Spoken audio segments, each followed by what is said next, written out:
Iran युद्ध के 10 दिनों में अमेरिका और उसके एलाइज ने लगभग 2 लाख करोड़ रुपए खर्च कर दिए हैं ईरान को बर्बाद करने के लिए। यानी 10 दिनों में ईरान जितना जीडीपी से कमाता था, अमेरिका ने उससे 60% ज्यादा पैसा लगा दिया है उसे बर्बाद करने के लिए। तो सवाल ये है कि इस पूरे युद्ध से क्या आम अमेरिकन को कोई फायदा हो रहा है? अगर ऐसा होता तो 77% आम अमेरिकन इस युद्ध के खिलाफ नहीं होते।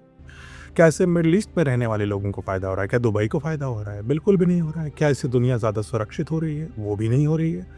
तो इस युद्ध का फायदा किसको हो रहा है? क्योंकि नुकसान तो सबको हो रहा है।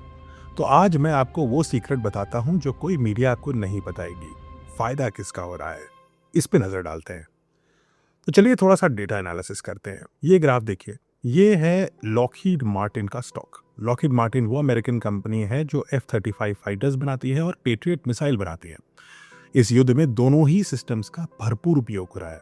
युद्ध शुरू होने के पहले 26 तारीख से लेकर के युद्ध के आज तक के काल में इसका जो स्टॉक है वो 3.3% बढ़ा है।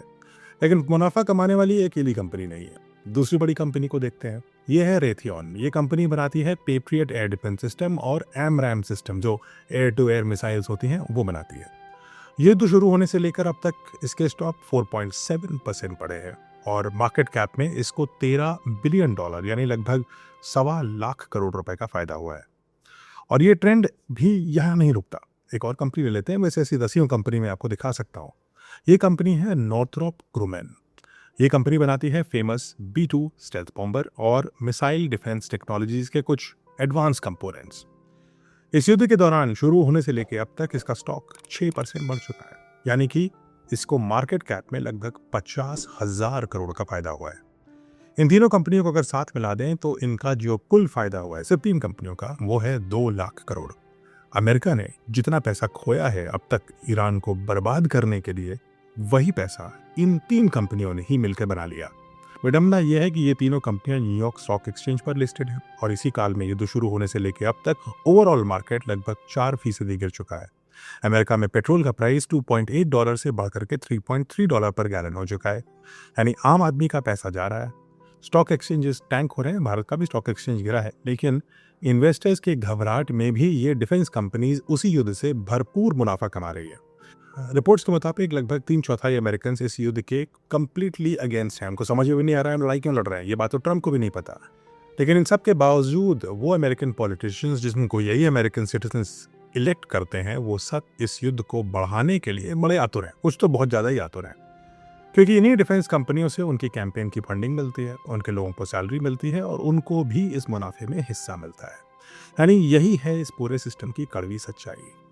क्योंकि शांति में ये कंपनियां कभी पैसा नहीं कमा सकती, लेकिन युद्ध के हर दिन अरबों डॉलर के वेपन सिस्टम इस्तेमाल हो रहे हैं, सैनिक मर रहे हैं, लेकिन उन्हें रिप्लेस करने के लिए नए नए कॉन्ट्रैक्ट्स इन कंपनीज को मिलते रहते हैं। और इस पूरे मुनाफे के बीच इनको इस बात से कोई फर्क नहीं पड़ता कि कहीं 160 से ज्यादा बच्चियों की कब्रें खोदी गई हैं ईरान में और कहीं पूरे शहर खंडहर बन गए हैं। ईरान से लेके इजराइल, कुवैत से लेके बहरीन, बहरीन से लेके सऊदी, हर जगह ऑयल रिफाइनरीज जल रही हैं। इससे उनको कोई फर्क नहीं पड़ता। कोई फर्क नहीं पड़ता कि अमेरिका के 4 विमान और 7 सैनिक मर चुके हैं और अमेरिका के नागरिकों का भारी नुकसान हो रहा है। यहाँ बात वही है, जब तक पैसा चलता रहेगा तब तक युद्ध का डमरू बजता रहेगा, और जब तक युद्ध का डमरू बजता रहेगा कुछ लोग खुशी में नाचते रहेंगे और बाकी दुनिया कभी खून, कभी आंसू और कभी दोनों से इनकी कीमत चुकाती रहेंगी। युद्ध एक इंडस्ट्री बन चुकी है। उस इंडस्ट्री के शेयर होल्डर्स हैं, इन्वेस्टर्स हैं और उन सबको मुनाफा चाहिए। और जब युद्ध एक व्यापार बन जाए तो युद्ध में कोई नैतिक और अनैतिक नहीं बचता। यही ईरान युद्ध की सच्चाई है।